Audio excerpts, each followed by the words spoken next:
Hello everyone, I welcome you all to my channel, the UPSC Mentor. In this video, we are going to discuss the why aspect of the UPSC form, which has to be filled for Prelims 2025.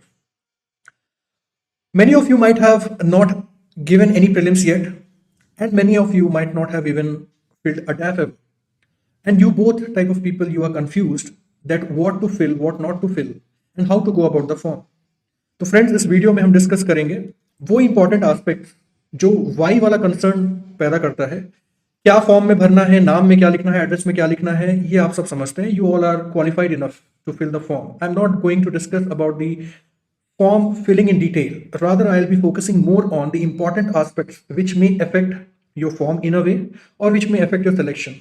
और इतने detailed form से जो परेशानी है, आप जो इतने परेशान हैं, the anxiety is not really required. So all those aspects we'll be discussing and we'll be taking the important things one by one. So let's begin.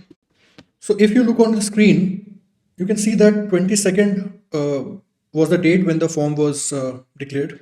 Okay, the form आने की date 22nd January थी and the last date to fill the form is 11th February.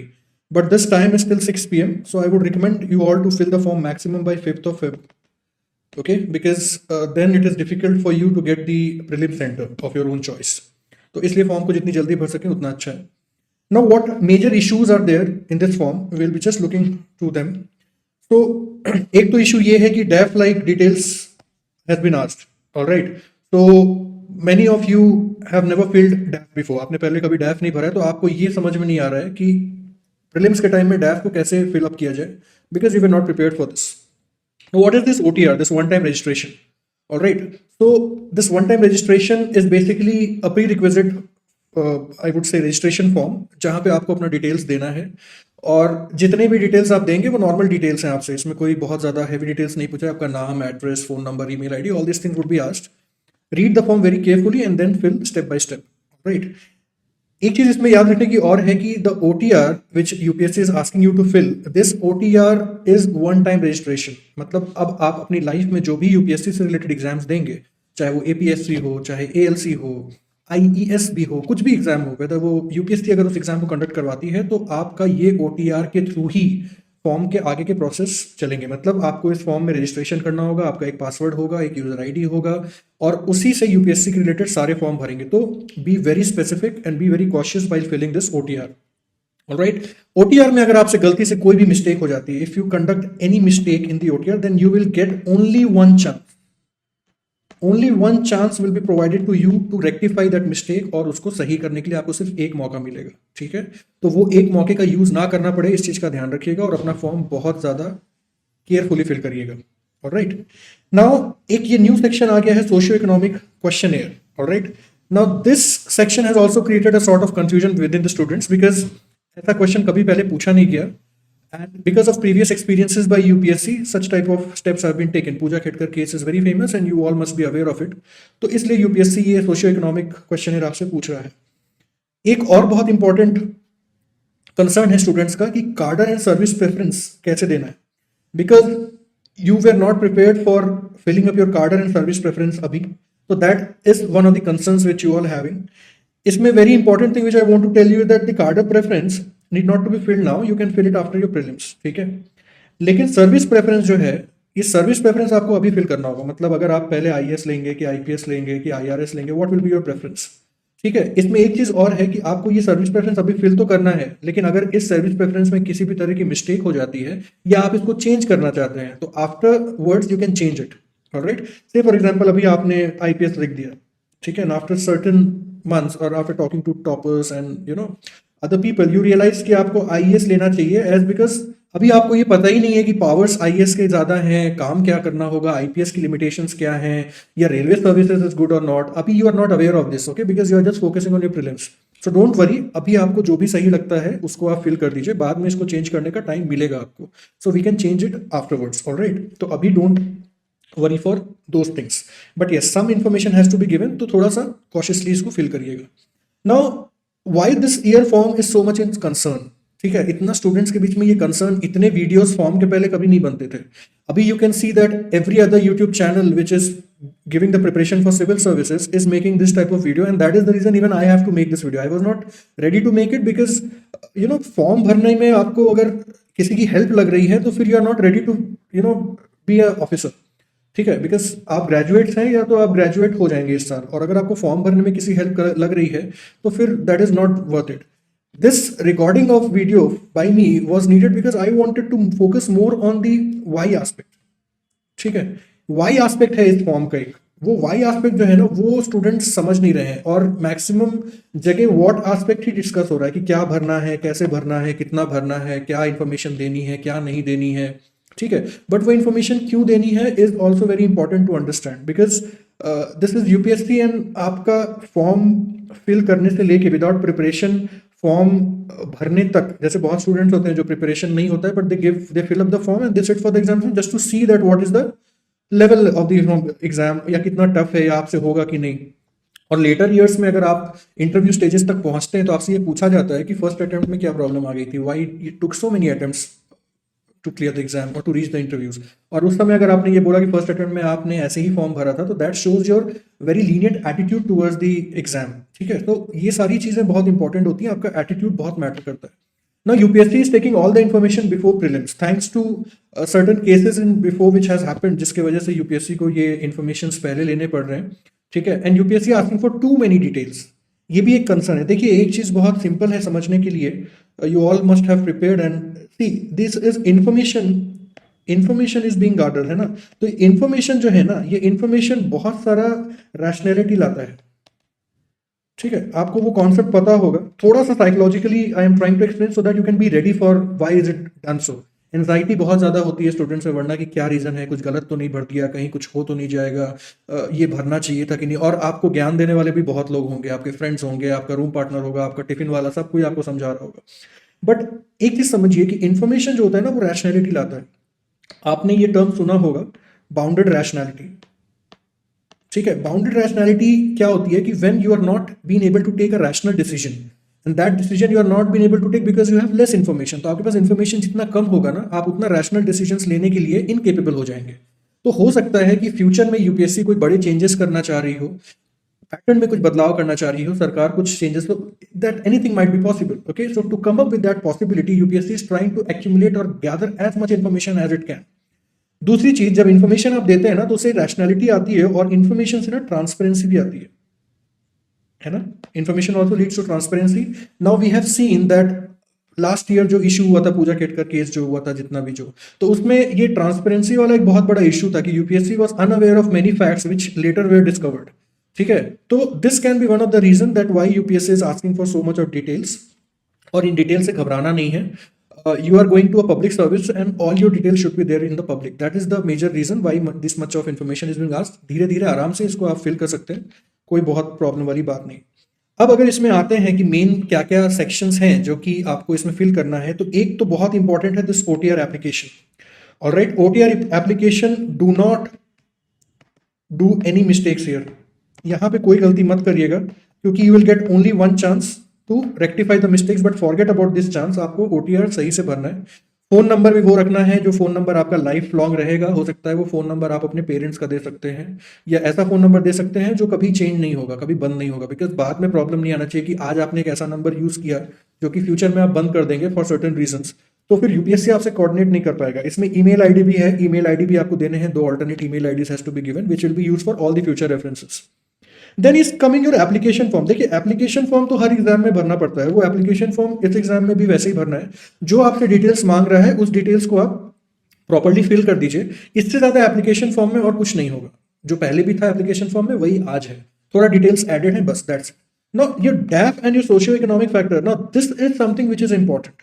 Now why is this important? Because your interview जो personality test होता है, your interviews are conducted on your डैफ।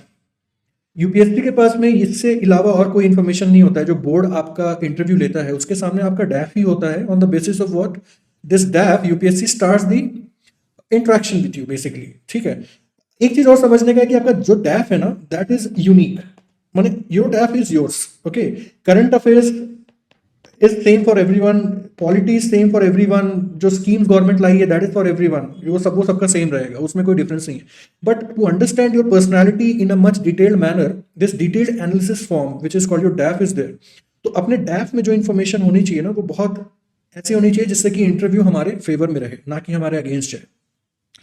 और एक जो important चीज है that is document uploading. तो this year many documents have been asked by UPSC well before the prelims. Prelims के बाद में जो डॉक्यूमेंटेशन भरना पड़ता था वो अब पहले यूपीएससी मांग रहा है. तो be ready with all your documents जो भी आप फिल कर रहे हैं. ठीक है, 10th 12th की मार्कशीट हो गई, या आपका डेट ऑफ बर्थ का हो गया, या आधार कार्ड हो गया, या अगर आपके पास रिजर्वेशन है कोई भी तो उस रिजर्वेशन से रिलेटेड डॉक्यूमेंट्स एनेक्स्चर्स में दिए हुए हैं कि जिस तरह से आपको वो डॉक्यूमेंट फॉर्म भरना पड़ेगा, तो उसको उस हिसाब से फिल करके आपको वो डॉक्यूमेंट अपलोड करना पड़ेगा. तो ये सारे डॉक्यूमेंटेशन वगैरह की चीज़ें भी आपको बहुत स्पेसिफिकली भरनी पड़ेंगी. नाउ अगर आप इस साल देखिए तो सम 23 सर्विसेज जो है वो ऐड हुई है, मैंने 23 टोटल सर्विसेज है. इसमें if you focus on this railway management services, तो ये रेलवे मैनेजमेंट सर्विसेज जो है ना, दिस हैज बीन एडेड, ये 3.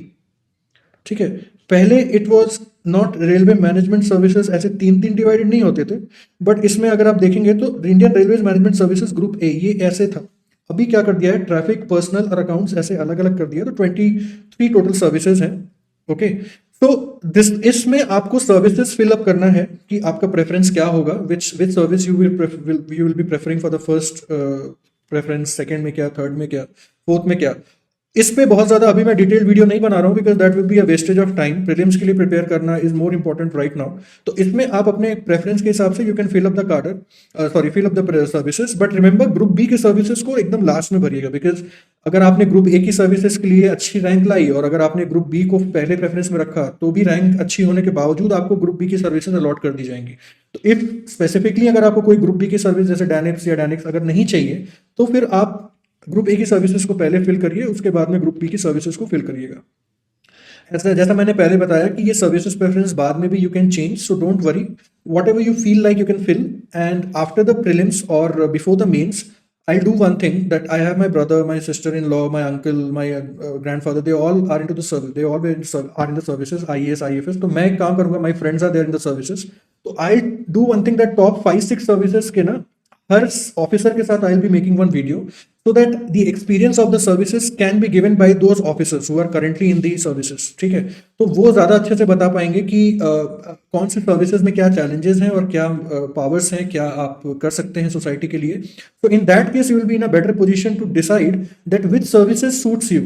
Okay, there are many people who would say that no, Indian police service is not very good, this is a very tough job, 24 hours policing की services होती है. But there are people who die for uniform. Okay, they want IPS as their first preference. तो उनके मन में जो भी doubts हैं उनको हम कोशिश करेंगे कि we'll be clearing all those doubts one by one by the officers who are there, who are in the services. And if possible then I'll take seminars also with those officers in a live basis. तो आप उसी समय उनसे question पूछ के इसको बाद में अगर चेंजेस करना हो तो चेंजेस कर सकते हैं. ओके, तो कार्डर प्रेफरेंस के बारे में जैसा मैंने अभी बताया कि कार्डर प्रेफरेंस जो है वो आपको प्रीलिम्स एग्जाम के बाद में भरना है. ठीक है, 10 days will be given to you while filling the cadre, and there can be many questions for the cadres as well, but I would always suggest that these things we can discuss after the prelims. अभी इन चीज़ों में बहुत ज़्यादा focus, देखिए क्या होता है ना कि if you give any information right now without thinking too much on it, तो आपको क्या होगा ना, एंजाइटी बढ़ेगा. आप प्रिपेयर करते रहेंगे अपने प्रीलिम्स के लिए, मॉक टेस्ट लगाते रहेंगे और at that time it will come in your mind whether you have filled the cadre right or not, whether the services are right or not. ठीक है, ये questions will come because you were not ready for it. So train your mind accordingly that these things can be changed later, these things can be altered, बाद में कर सकते हैं. तो इनमें बहुत ज़्यादा फोकस मत करिए, एनजाइटी अपनी मत बढ़ाइए, because this is the major problem. अगर आप एनजाइटी की प्रॉब्लम में आ जाएंगे तो फिर while solving the questions also you will not be free. तो अपने दिमाग को बहुत फ्री रखिए, इससे ज़्यादा अभी ज़्यादा सोचने की ज़रूरत नहीं है. when things will come then we will do it. So these are some of the instructions which are very important for the candidates. So if you want you can pause the video and read the instruction. एक दो instruction जो है important वो मैं discuss कर लेता हूँ अभी. ठीक है, तो रजिस्ट्रेशन के टाइम में योर नेम, फुल नेम जो भी है आपका, योर जेंडर, ठीक है, तो मेल फीमेल ट्रांसजेंडर तीनों जेंडर्स ऑप्शन अवेलेबल है, जो भी जेंडर है आपका. Date of birth and verification for the same is given, जिसमें कि आप गलती से ना भरें. मैंने बहुत stages level of verification is done कि अगर आपने एक बार डेट भरा अपना 16 जनवरी 2000 अगर आपका डेट ऑफ बर्थ है तो वो आपसे दोबारा भी उसके नीचे वो फॉर्म भरने के लिए बोलेगा जिसमें कि ये गलती ना हो। ठीक है, तो your father's name, mother's name, your minority status if any, valid mobile number and alternate mobile number. Try to give your parents number, one of your parents number दे दीजिए, क्योंकि parents generally don't change their number. हम लोग तो mobile of कर देते हैं, number change कर देते हैं। Then comes your email ID and alternate email ID. Alternate नहीं है तो create one new alternate email ID, because 2 email ID देना होगा। Board examination roll number, class 10 and security questions. वो सिक्योरिटी के 2 क्वेश्चन पूछेगा आपसे कि what is your favourite school name, what is your, जिसमें कि फ्यूचर में अगर कुछ चेंजेस करने हो तो वो सिक्योरिटी के लिए, to verify whether it is you only who is filling the form, तो वो क्वेश्चन पूछे जाएंगे। क्लास 10 का जो आपका बोर्ड एग्जामिनेशन का रोल नंबर है वो इसलिए यहाँ पे फिल करने के लिए बोला गया है because all these information, the date of birth and your name and everything would be matched by your class 10th board exam. तो अगर whatever information is given in your 10th board certificate, ठीक है, वही information आपको इसमें fill करना है। अगर आपका नाम 10th में रौनक शुक्ला था तो वो रौनक शुक्ला ही फिल करना है, रौनक कुमार शुक्ला नहीं। अगर आपका डेट ऑफ बर्थ 10th में जो आपने दिया है वही आपका रियल डेट ऑफ बर्थ है, आधार कार्ड में वो है कि नहीं वो इंपॉर्टेंट नहीं है, तो भरना आपको वो है जो 10th में आपका दिया है। इसके लिए थोड़ा सा स्पेसिफिक रहिएगा। Okay, so modification in OTR, as I was telling, so modification in OTR will be available till expiry of 7 days from the next day of the closure of application window. मतलब कि 11th को application window close हो रही है at 6 PM, तो 18 तक, 11 plus 7 that is 18 तक you will be having this chance of verifying modification in your OTR, but this modification would be once in the lifetime। इस चीज को थोड़ा सा याद रखिएगा, ये जो है ना once in lifetime, मतलब गलती की कोई गुंजाइश नहीं है इसमें, तो don't make any mistakes because that will be then difficult to come up। modification in application form other than OTR, मतलब application form में अगर किसी तरह की गलती हुई तो उसको भी change करने के लिए you will be getting the time, okay, and this time is also for the 7 days, that is 12th से लेके 18 तक। in case candidates wants to change any of his OTR registration during this period, then he should log in the OTR form and do the needful accordingly। तो ये application form में changes अलग है, OTR अलग है, ठीक है, दोनों अलग अलग है, बट मेक श्योर दैट आपको चेंजेस करने की जरूरत ना पड़े। ऑलराइट, एक बहुत important information which I wanted to share over here is that UPSC has been asking certain specific photographs कि 10 दिन पुराना फोटोग्राफ नहीं होना चाहिए, and your name and date, माने अगर आपका ये फोटो है तो नीचे नेम और डेट भी होना चाहिए।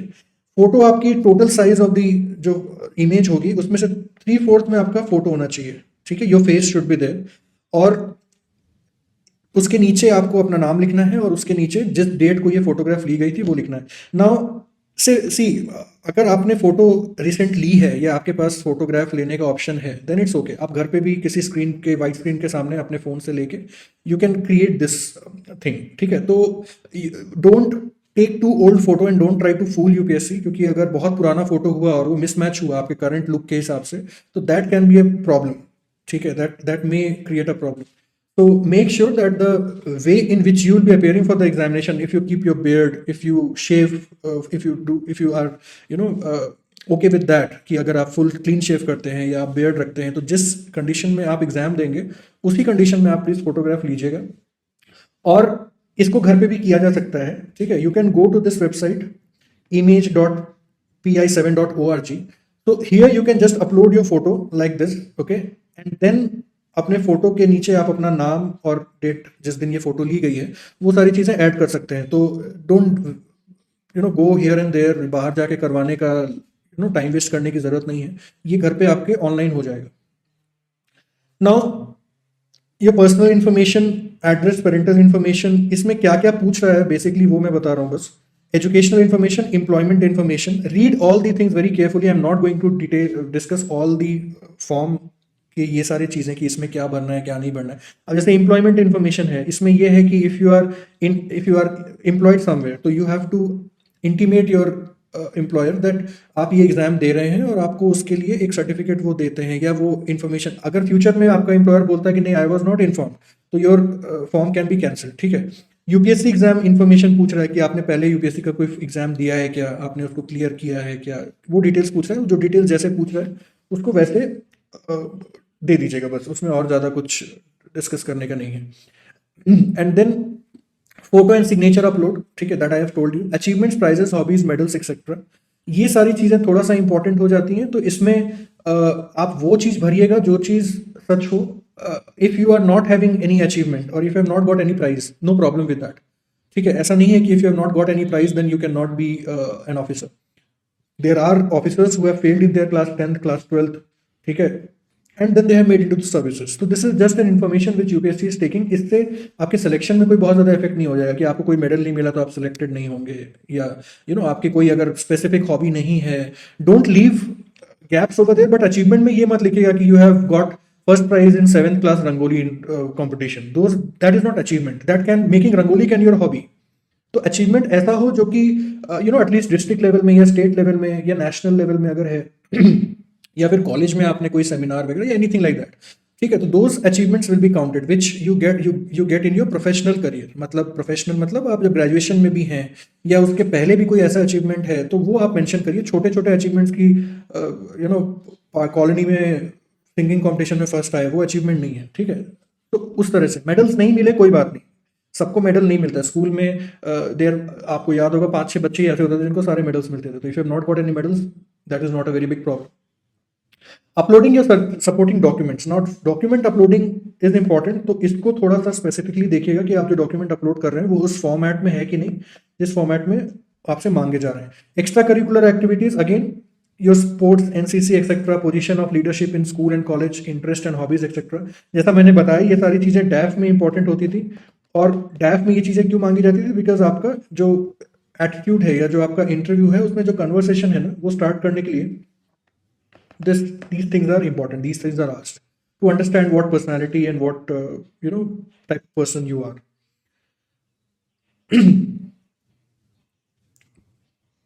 So now in this section, if you see, then extracurricular activities information is being asked. All right. uh, if you give a bit of थोड़ा सा अगर आप इसमें देखेंगे तो you have been asked about prizes, medals, scholarship, so you have to mention all of that here. Then sports, NCC, मतलब sports में अगर आपने कुछ अचीवमेंट लिया है यूनिवर्सिटी, स्टेट या नेशनल लेवल पे, तो वो आपको एंटर करना है। Positions, leadership held in school और college, okay, and extra curricular activities and interest such as hobbies etcetera. ठीक है, तो इसमें आपको ये सारा जो फिलअप करना है, this should not be more than 250 words, okay. 250 words के अंदर ही आपको ये लिखना है and be very specific.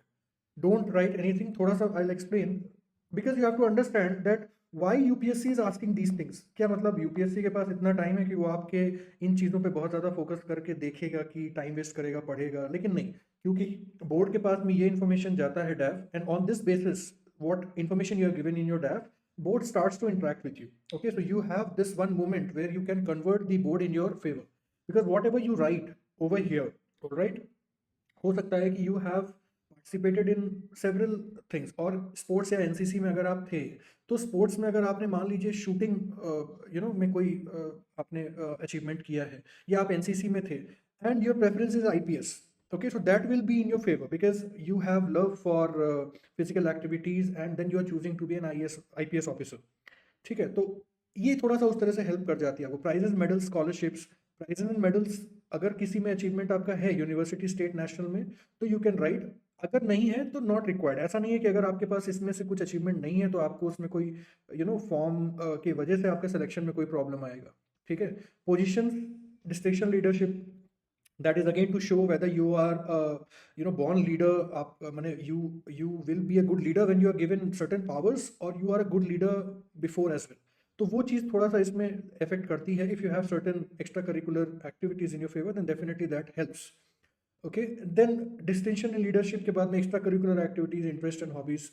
Okay, so how do they matter and why is UPSC asking these things?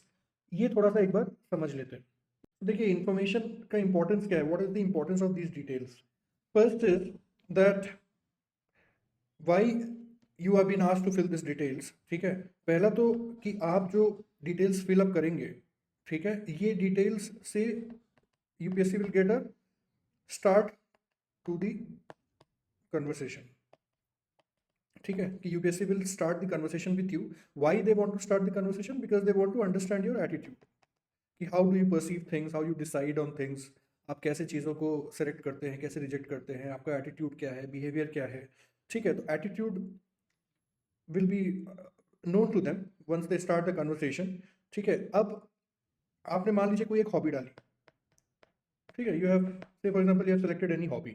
Now they will try to understand that how much understanding you have with this hobby, मतलब आप इस hobby को कितना detail में समझते हैं या जानते हैं।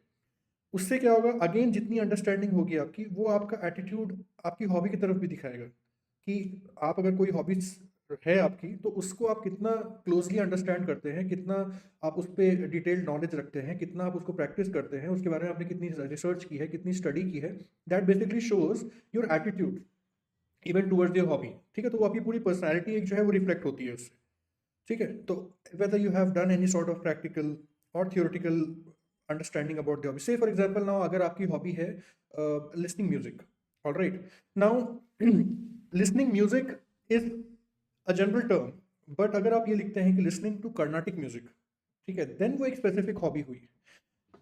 Maybe that you like listening several types of music, but don't give such open-ended statement, because आपने अगर लिखा listening to music, then they'll ask anything related to music. They can ask you what is the difference between pop and indie pop. You might not be ready for it.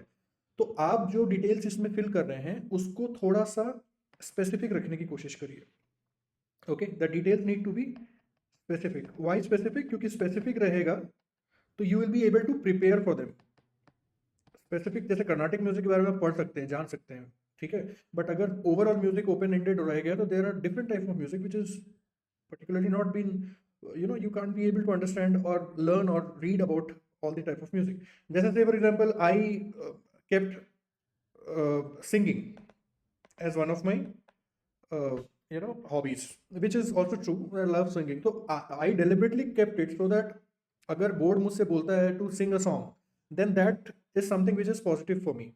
ठीक है, तो उस event को मैं अपने favour में कैसे ला सकता हूँ, इस वजह से मैंने सिंगिंग को ऑप्शन में रखा। Now singing also, to be very specific, I kept it singing semi classical, ठीक है, सेमी क्लासिकल और इंडियन बॉलीवुड। तो मुझसे ज्यादा क्या पूछेंगे, सेमी क्लासिकल लिखा है मैंने, तो उसमें पूछ सकते हैं कितने राग होते हैं, क्या होता है, तो उस हिसाब से मैं आंसर दे सकता हूँ। और इंडियन बॉलीवुड में they can at max they can ask me to sing a song, which they did. ठीक है, तो आई सैंग अ सॉन्ग विच वाज ये हौसला कैसे चुके। अब उसमें क्या हुआ कि I am also trying to show that even the song which I have selected for this interview is a positive song. ठीक है, मतलब कि मंजिल मुश्किल तो क्या, बिखरा साहिल तो क्या, इस टाइप के उसमें लिरिक्स है। मतलब I was singing a song which was also reflecting my positive attitude, so that helped me in the interviews as well। ठीक है, तो इस तरह की चीजें करने से आपको इफेक्ट मिलता है, उसका बेनिफिट मिलता है। So you need to be very well prepared in these sections, ठीक है, because these sections will reflect your personality। Don't worry now, अगर आप मान लीजिए कोई आपकी हॉबी नहीं है तो आप कुछ ऐसा होगा जो आप लाइक करते होंगे, ठीक है, आप उसको देख सकते हैं अभी के लिए, and then again you will get the chance to to to refill the form. मतलब कि अगर आप कुछ चेंजेस करना चाहते हैं तो आप लेटर स्टेज में वो अलाउड होगा आपको करने के लिए, तो वो उस समय फिर और डिटेल्स में लिखेंगे। बट ऐसा मत करिएगा कि अभी आपने हॉबी में लिख दिया प्लेइंग फुटबॉल और बाद में उसको कर दिया आपने गार्डनिंग। डोंट डू दैट, ठीक है। प्लेइंग फुटबॉल या गार्डनिंग भी है तो गार्डनिंग आप अभी लिख दीजिए, बाद में किचन गार्डनिंग को स्पेसिफिक कर देंगे, या गार्डनिंग फ्लावर्स या गार्डनिंग डिफरेंट कलर्ड फ्लावर्स, इस तरह से कर सकते हैं उसको, ठीक है।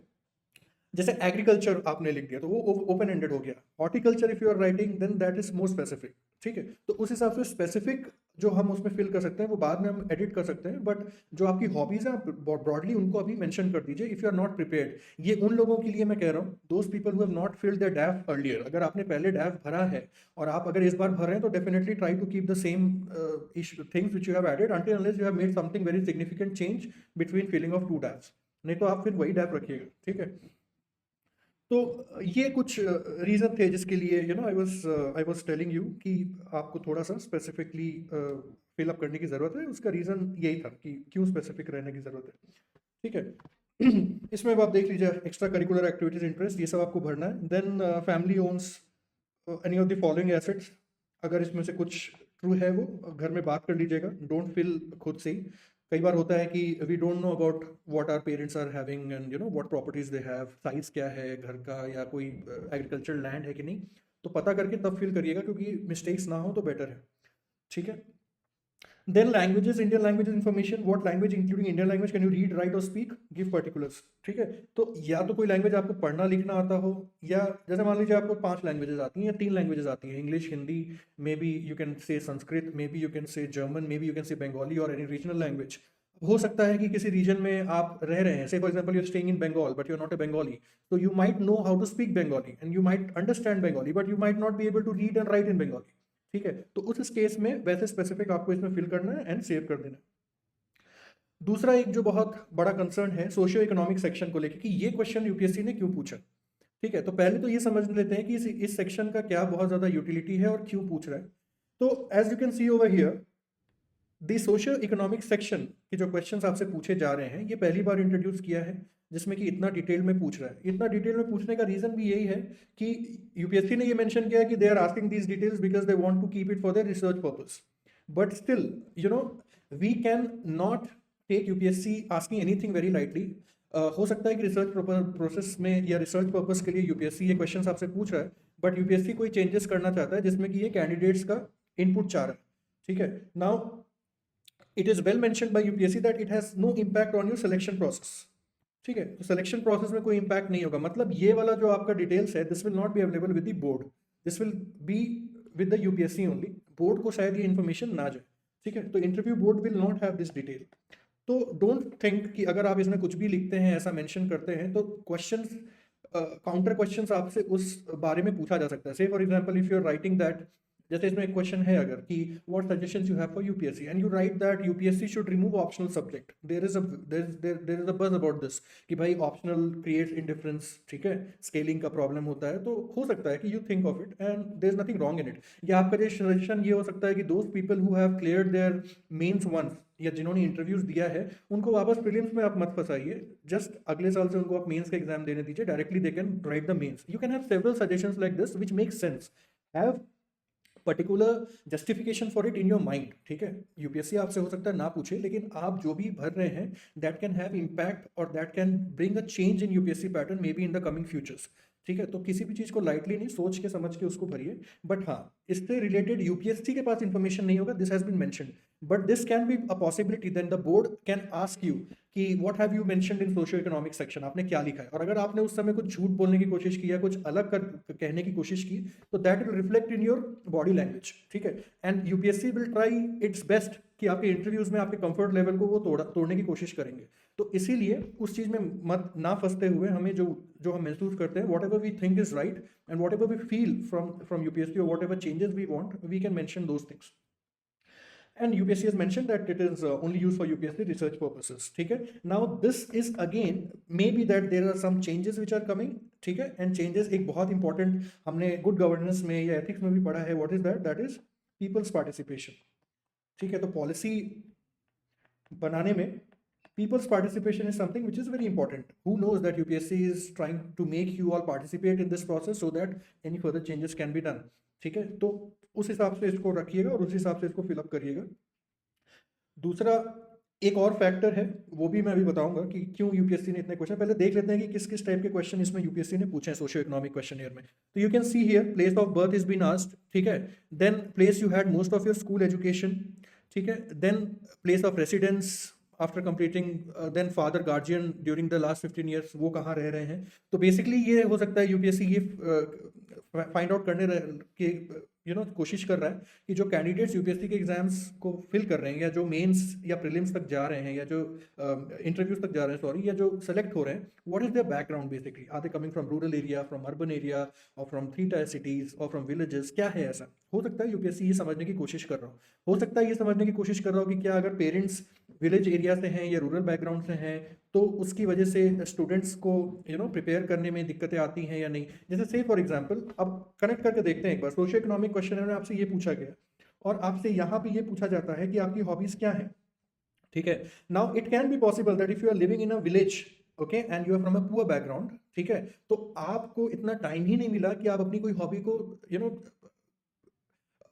realize kar paye। Basically what I mean to say is that okay, because if you are from a village background or if you are from a poor background, so maybe that you have been indulged into meeting the daily needs in such a way that you never found any time for extracurricular activities or for sort of having any hobbies। It can be a possibility and maybe that ये सारे research के लिए बाद में it can be used। ठीक है, तो उस हिसाब से इसको देखना है और उस हिसाब से इसको फिल करना है। सोशियो इकोनॉमिक क्वेश्चनेयर से आपके सिलेक्शन में कोई इफेक्ट नहीं पड़ेगा, ये बोर्ड के पास में भी शायद ना हो इन्फॉर्मेशन, बट ये future steps, courses of action what UPSC takes to modify this exam और to bring changes in this examination pattern can be very effective. ठीक है, तो ये सारी चीजें हैं। देन सेलेक्ट बैकग्राउंड, इसमें फिर then educational particulars, medium of instruction. अब देखिए क्या जरूरत है कि आपने किस मीडियम में पढ़ाई की है, हिंदी में पढ़े हैं, इंग्लिश में पढ़े हैं, रीजनल लैंग्वेज में पढ़े हैं, क्यों, you don't know, but yes this information can be use as data for UPSC to bring in changes. ये समझिए आप, don't always think from your perspective कि अगर ये यूपीएससी में सिलेक्शन में कहीं हेल्प नहीं करेगा तो मैं इसमें कुछ भी फिल कर देता हूँ या कर देती हूँ। your participation is very equally needed for the society or for the growth of the society as well। तो यूपीएससी के चेंजेस के लिए these information can be important for UPSC. इसको बहुत ध्यान से भरिएगा, भले ही इससे आपके सिलेक्शन में कोई इफेक्ट पड़े या ना पड़े। याद रखिए सिलेक्शन में इफेक्ट नहीं पड़ेगा ये यूपीएससी ने कहा है, लेकिन फ्यूचर कोर्स ऑफ एक्शंस में इन चीजों को यूज किया नहीं जाएगा ऐसा कहीं लिखा, मैंने once you are selected then maybe that if these informations are found as false you can be you can be held liable for them। Selection में इनका यूज नहीं होगा, लेकिन सर्विसेज के दौरान इसके सच या झूठ होने में इफेक्ट हो सकता है, यू नेवर नो। ठीक है, तो इसीलिए ध्यान से भरिएगा, जो आप फील करते हो जो सच हो वो भरिएगा। Don't feel just because of filling it, take your time and enjoy filling these things because UPSC has given first time you the option of telling about yourself, okay, and making yourself to be a part of UPSC process in a way। और हो सकता है कि future course of action में ये चीज़ों से कुछ अच्छी कुछ अच्छी नीतियाँ ऐसी निकलें जिसमें यूपीएससी आप स्टूडेंट्स को बेनिफिट्स देने की कोशिश करे। मीडियम ऑफ इंस्ट्रक्शंस ये सारा आपने भर दिया। देन एकेडमिक डिसिप्लिन, ठीक है, ये सब आप फिल कर दीजिए जो भी है। Employment status of the candidate, alright, fill this also properly. Selection in previous civil service examination, तो प्रीवियसली किसी में सेलेक्ट हुए हैं किसी एग्जामिनेशन में सिविल सर्विसेज के, तो उसका ऑप्शन यहाँ से आप सेलेक्ट करके ओपन कर सकते हैं and then you can fill that whatever is right. Particulars of competitive examination for finally qualified you, मतलब कोई भी competitive exam, state competitive examinations वगैरह अदर देन यूपीएससी, अगर आपने कोई किसी में सिलेक्शन लिया और आप वहाँ पे काम कर रहे हैं, if you are employed there then you can, और if you are not employed also then also you can fill up कि आपने if you have given any competitive examination and finally you have qualified it. अब किसी exam में आपने qualify किया but आपने services अभी ली नहीं, ईओएल लिया, then also you have to mention. UPSC में भी अगर आपने किया है, ठीक है, तो उसको भी मेंशन कर दीजिएगा सिविल सर्विसेज एग्जामिनेशन में। Give 2 reasons in order of priority for preferring civil services। Okay, so what are those 2 reasons because of which you are giving this examination? First priority and second priority। priority wise जो पहला priority हो सकता है पहला priority होगा आपका service for the nation, altruism जो होता है, ठीक है, that you feel for the others and you want to serve others, ये भी हो सकता है। first priority लोगों की ये भी हो सकती है कि you want to get a secured job or you want to have a good services as a career option, that can also be there। whatever it is there you fill it accordingly। Background of parent and guardian, again background of parent से ये decide करने में हो सकता है UPSC को आसानी हो कि कैसे बैकग्राउंड के स्टूडेंट्स बेसिकली आ रहे हैं या what is research purpose. Again source of information about civil services examination, ठीक है, कि how you came to know about this examination, उसके बारे में आपको मेंशन करना है। Coaching attended if any or not, ठीक है। Now this is very important section friends, selection में नहीं आएगा कहीं इसका प्रॉब्लम, लेकिन सर्विसेज में this can play a major role. How? Now we have seen that coaching institute, okay, आप ये इंफॉर्मेशन देखिए एक बार। Central consumer protection authority issues guidelines for prevention of misleading advertisement in coaching sector, ठीक है, ये news में बहुत था। अराउंड 70-75 लाख रुपीस के टोटल कोचिंग सेंटर्स पे फाइन वाज इम्पोज्ड, ठीक है। So maybe that this information which you are writing over here will be taken as a reference for the coaching institute, क्योंकि ये question ये था कि lot of coaching institutes are taking names of those students who have never studied from there, okay, out of by giving some benefits to the students in some way or the other, the coaching institutes were referring to the names। या फिर किसी coaching की आपने सिर्फ book पढ़ी है और book पढ़ने के बाद में वो कोचिंग आपका नाम डाल दिया कि भाई हमारे इंस्टीट्यूट से इतने सिलेक्शंस हैं, लेकिन पता चला कि आपने सिर्फ उस कोचिंग की बुक पढ़ी है या आपने उस कोचिंग की सिर्फ टेस्ट सीरीज लगाए हैं, ठीक है। तो इन केसेस में your information will be vital, because आपका सिलेक्शन अगर होता है and you got 23rd rank और कोई कोचिंग अगर ये क्लेम कर रहा है कि this student is from our coaching, तो this information can be matched, ठीक है। तो इसमें जो आपका सच हो वो आप लिखिएगा कि आपने कोई कोचिंग अटेंड की है अगर, या फिर आप करना चाहते हैं, ओके। तो इसमें लिखा हुआ है कि coaching institute attended, will attend if any at any stage while preparing for civil services examination. तो कल को अगर कोई कोचिंग ये क्लेम करता है कि हाँ ये हमारा स्टूडेंट है, तो UPSC can intervene in that selection process में। This will not be playing any role, but selection के बाद में even to confront the coaching institutes, okay, for fake advertisement से बचने के लिए this information can be use. तो इसको बहुत देख के समझ के भरिएगा। नंबर ऑफ अटेम्प्ट्स, आपने कितने अटेम्प्ट्स दिए हैं यूपीएससी में, ये सब भी आपको इसमें फिल करना है, ठीक है। एक मैं सजेशन दूंगा इसमें जो कि बहुत लोगों ने नहीं दिया होगा आपको, कि इसमें नोट भी लिखा है मैंने कि try to take and read all from form which can be asked in the examination. देखिए फॉर्म ना जो यूपीएससी का है, यूपीएससी बेसिकली आपका जो एटीट्यूड है ना वो ही चेक करता है और वही इंपॉर्टेंट है। अपने एटीट्यूड को ऐसा बिल्डअप करिए आप, और वो आपके बिहेवियर में रिफ्लेक्ट होना चाहिए कि if you are getting any sort of information which is important for you, ठीक है, important not only from the point of selection but important as part of information also, तो you must have an awareness of, ठीक है। तो उस वजह से ये पॉइंट मैंने लिखा था। से फॉर एग्जांपल जैसे अभी मान लीजिए ये जो हम न्यूज़ पढ़ रहे हैं या कोचिंग इंस्टीट्यूट्स के बारे में जो इशू हो रहा है, ठीक है, तो उसमें भी उससे रिलेटेड भी जैसे मान लीजिए क्वेश्चन आ गया, से फॉर एग्जांपल ये let's see this question, which of the following statements is और are correct regarding the regulation of misleading advertisements and unfair trade practices in India, ठीक है। अब ये आपसे पेरिफेरल इशू है, ये अभी का इशू नहीं है, बट यूपीएससी ने ये क्वेश्चंस पूछे हैं, तो again these things are into talks. तो UPSC can ask this type of questions. तीन स्टेटमेंट देगा, central consumer protection act is responsible for taking action against misleading, yes this is correct answer. Now central consumer protection authority, ये आप तभी पता कर पाएंगे कि ये अथॉरिटी है कि नहीं when you read the news और when you try to find more about it, ठीक है। से फॉर एग्जांपल रिजर्वेशन, अब इतने you have to fill in the form that if you belong to any reservation category और not, ठीक है। तो reservation category में आप बिलोंग करते हैं कि नहीं, ये चीज एक इन्फॉर्मेशन है जो आपसे लिया जा रहा है। बट रिजर्वेशन कितने तरह के हैं, कौन कौन से रिजर्वेशन अवेलेबल है, कितने परसेंटेज अवेलेबल है, कौन से एक्ट के थ्रू आए थे, सुप्रीम कोर्ट की वर्डिक्ट है कि नहीं, ये एक इन्फॉर्म्ड इंसान को जानना चाहिए। और अगर आप यूपीएससी एस्पिरेंट है then also you should know this. तो ऐसा कोई भी इंफॉर्मेशन जो कि जिससे कि कोई भी लीगल या कॉन्स्टिट्यूशनल इन्फॉर्मेशन हम गादर कर सकते हैं अपने फॉर्म में से भी, try to get it, try to accumulate it. Say for example अभी आप देख रहे हैं मेल, फीमेल और ट्रांसजेंडर तीनों फॉर्म में आपके वो आ रहा है when it is asking about your gender. Now you should know that कौन सा सुप्रीम कोर्ट का वो वर्डिक्ट था या कौन सा जजमेंट था जहां सुप्रीम कोर्ट ने ये बोला था कि even transgenders can have the rights to fill the form for the government examinations. तो क्या ऐसा कोई वर्डिक्ट था, सुप्रीम कोर्ट का कोई लैंडमार्क जजमेंट है, ये आपके दिमाग में क्वेश्चन आ जाना चाहिए। This was just an additional information which I wanted to give, I felt and I gave it. Second statement, CCPA is empowered to the consumer protection act. अब आपको ये पता होना चाहिए कि भाई ये सीसीपीए अथॉरिटी किस एक्ट से बनी हुई है, तो yes it is, second statement is also true, ठीक है। Third is the ministry of education is the primary body responsible for regulating advertisement by coaching institutes in India. Now it is not ministry of education, it is a different ministry. I will not tell what the name of that ministry, ठीक है।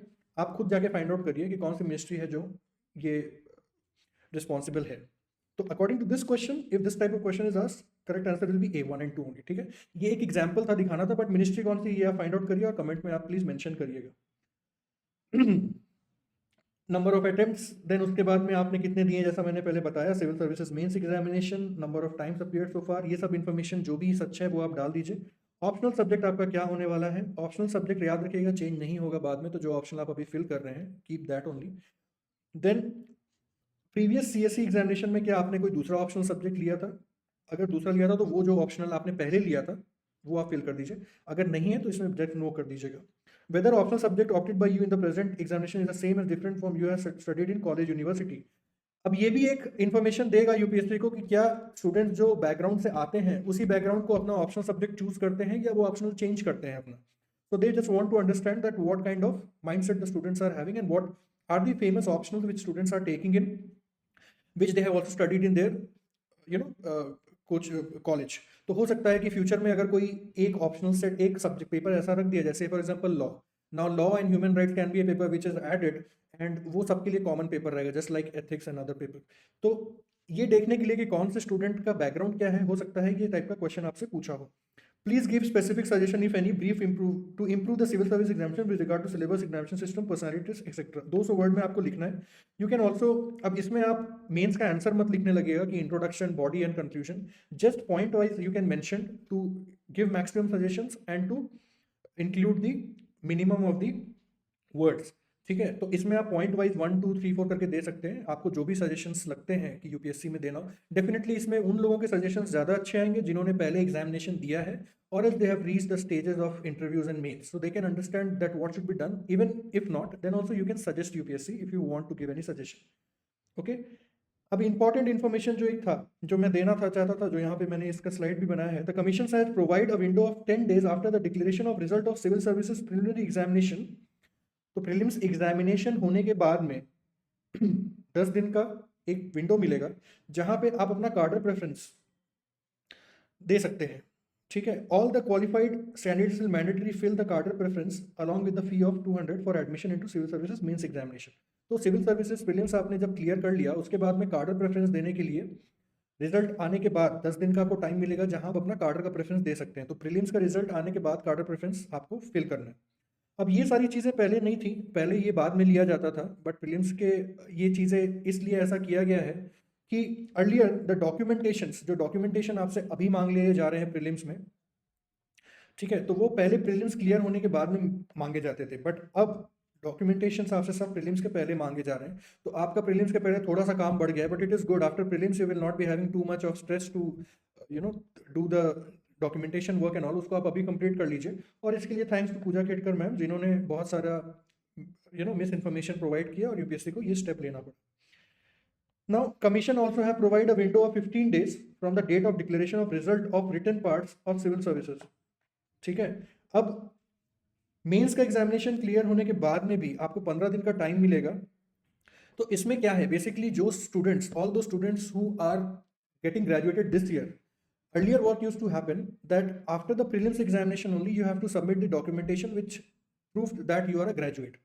तो आप अगर graduate नहीं है और final year में है ग्रेजुएशन के, तो आप प्रीलिम्स का एग्जाम तो दे सकते थे, लेकिन मेंस एग्जामिनेशन देने के पहले आपको ये प्रूव करना पड़ता था कि now you are a graduate. तो से फॉर एग्जांपल अगर मेंस सितंबर में हो रहा है, तो you have to get your mains provisional degree या कोई भी आपका जो जहाँ से आप ग्रेजुएशन कर रहे हैं उसका वो प्रोफेशनल डिग्री या प्रूफ ऑफ ग्रेजुएट आपको पहले सबमिट करना पड़ता था। But if your college is providing this type of certificates in, say for example, after September, then it was a problem. After clearing prelims also you were not allowed to sit in the mains, but अब वैसी problem नहीं होगी, because commission will provide 15 days from the date of declaration result of mains. मतलब mains के result के 15 days के अंदर आपको, जो आप अगर इंटरव्यू के लिए सेलेक्ट होते हैं, तब फिर आपको अपना qualification status, okay, you can fill the qualification status whatever it is right now, and then you can update it thereafter, and you can fill up the required documents also at that time. ठीक है, तो ये है earlier graduation details after clearing prelims before mains, if not graduated after prelims result can not appear for mains. तो वो problem अब हट गई है, that is a good step. Basically ये हो रहा है इसलिए जिसमें कि यूपीएससी एक टाइम ऐसा कर दे कि एग्जामिनेशन उसी ईयर में होंगे और पूरा प्रोसेस उसी ईयर में कंप्लीट होगा, जिसमें ये साइकिल जो है फ्रॉम जून टू जून या June to July, this is broken off. तो 2025 का एग्जाम स्टार्ट हुआ, 25 में प्रीलिम्स हुआ, मेंस हुआ, इंटरव्यू हुआ और लिस्ट आ गया। तो this is what may be UPSC is trying to do, and that is why this option has been provided. Okay, so exactly 4 months का एक्स्ट्रा विंडो आपके पास मिल जाता है, करीब करीब प्रीलिम्स के बाद में 3 महीने for mains and then result आने के 15 दिन, तो और करीब करीब 4 महीने आपको मिल जाएंगे ये सारे डिटेल्स फिलअप करने के लिए।